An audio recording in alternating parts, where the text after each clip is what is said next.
விஜய்க்கு எல்லாமே தெரிஞ்ச வரைக்கும் நல்லதுதாம்மா. நீ காவேரியோட பேர் கெட்டுருமோன்னு யோசிக்கிற. ஆனா விஜய்க்கு அவங்க வீட்டு ஆளுங்களோட நிஜ முகத்தை இப்ப நம்ம சொல்லலனா காவேரி தான் விஜய்க்கு பதில் சொல்ல முடியாம மனசளவுல போராடிட்டு கடந்திருப்பா. இனிமே அதுக்கு அவசியம் இல்லல்ல.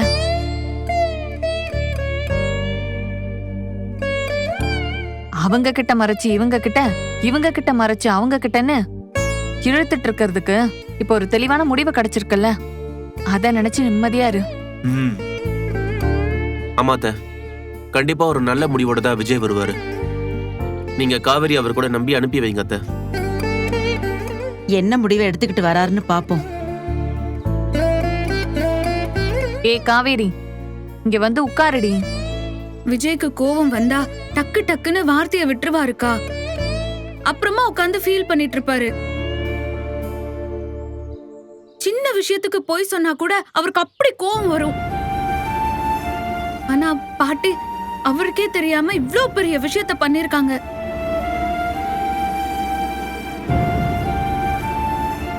கோவத்துல அவரு தாத்தா பாட்டிய ஏதாவது மனசு நோகுற மாதிரி பேசிடுவாரோன்னு எனக்கு ரொம்ப பயமா இருக்குக்கா.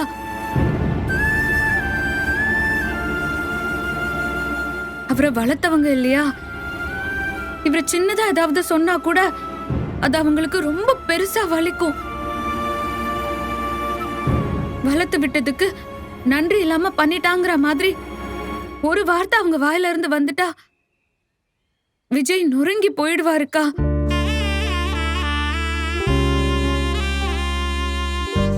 அவங்களும் கஷ்டப்பட்டு இவரும் கஷ்டப்பட்டுன்னு ஐயோ, என்னால அதெல்லாம் யோசிக்க கூட முடியல. அந்த மாதிரி எல்லாம் விஜய் பேச மாட்டாருடி.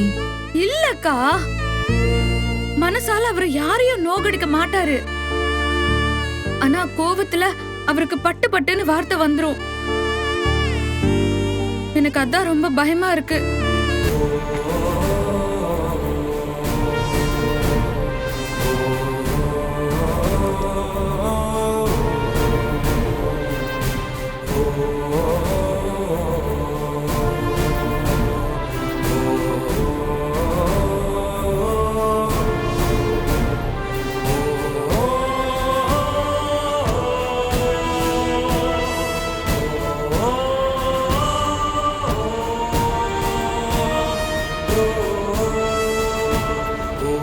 எங்க தாத்தா பாட்டி கிட்ட பிரச்சனை எதுவும் பண்ணிடலையே? உள்ள வாங்க விஜய். எங்க வாங்க. என்ன ஆச்சுங்க? ஏன் இப்படியே நிக்கிறீங்க? பாட்டி ஏதாவது சொல்லிட்டாங்களா? இல்ல நீங்க ஏதாவது வார்த்தையை விட்டீங்களா? எங்க சொல்லுங்க.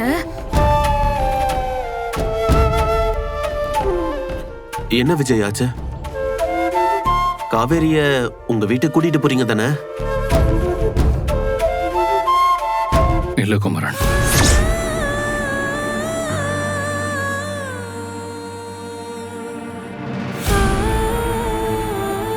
நானே அந்த வீட்டை விட்டு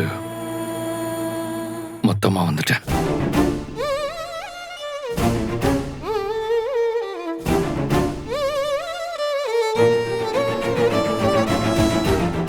எங்க என்ன ஆச்சுங்க?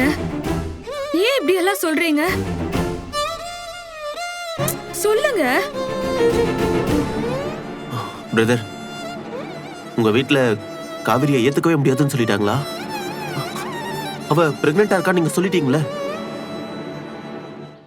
அதெல்லாம் உங்களுக்கு சொல்றதுக்கு முன்னாடியே வீட்டை விட்டு வந்துடணும்னு முடிவு பண்ணிட்டேன்.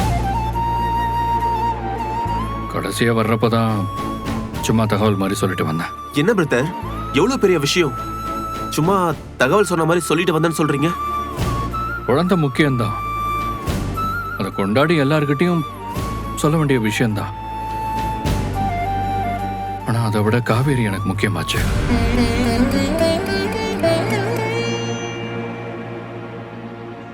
அவளோட அருமை தெரியாத ஒரு இடத்துல நான் இருக்கக்கூடாதுன்னு முடிவு பண்ணிட்டு தான் நான் வந்திருக்கேன்.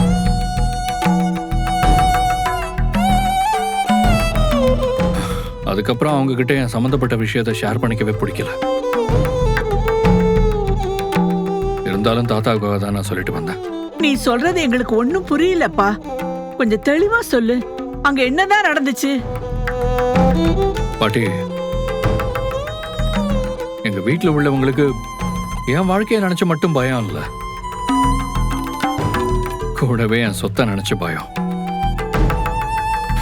இத்தனை வருஷமும் கட்டி காப்பாத்தின சொத்தை நான் பொறுப்பு இல்லாம அழிச்சிருவேணும்ன்ற பயம்.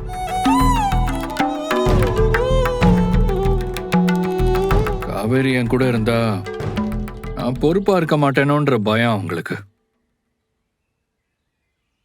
இவன் என் கூட இருந்தா பிரச்சனை மட்டும்தான் என் வாழ்க்கையா இருக்கும்னு அவங்க எல்லாருமே உறுதியா நம்புறாங்க. அதான் சொத்தெல்லாம் நீங்களே வச்சுக்கோங்க, எனக்கு காவேரி மட்டும் போதும்னு நான் வந்துட்டேன்.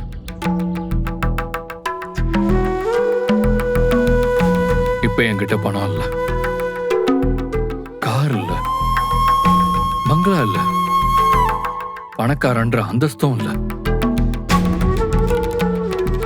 வெறும் விஜயா மட்டும்தான் நான் வந்திருக்கேன்.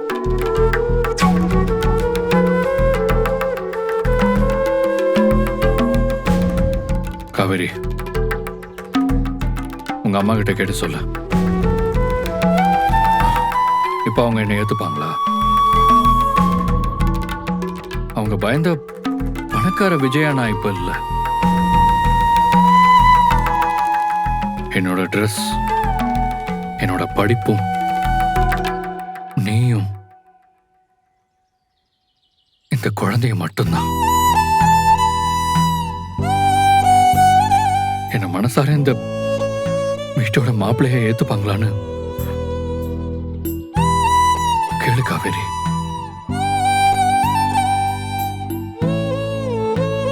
உன்னை என்னோட சேர்த்து வைப்பாங்களான்னு கேளு.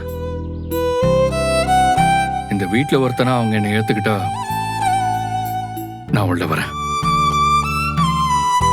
அப்படி இல்லைன்னா நான் யாருக்கும் தொல்லை கொடுக்காம எங்கேயாச்சும் போயிடுறேன். ஏங்க இப்படி எல்லாம் பேசுறீங்க? எங்க அம்மாட்ட கேட்டு சொல்லு காவேரி.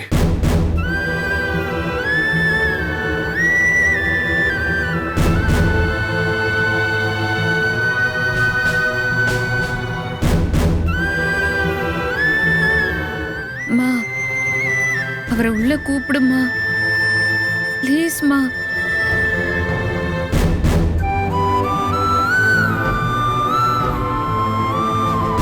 தம்பி, உங்க வீட்ல உள்ளவங்களோட கோச்சிக்கிட்டு வந்திருக்கீங்க.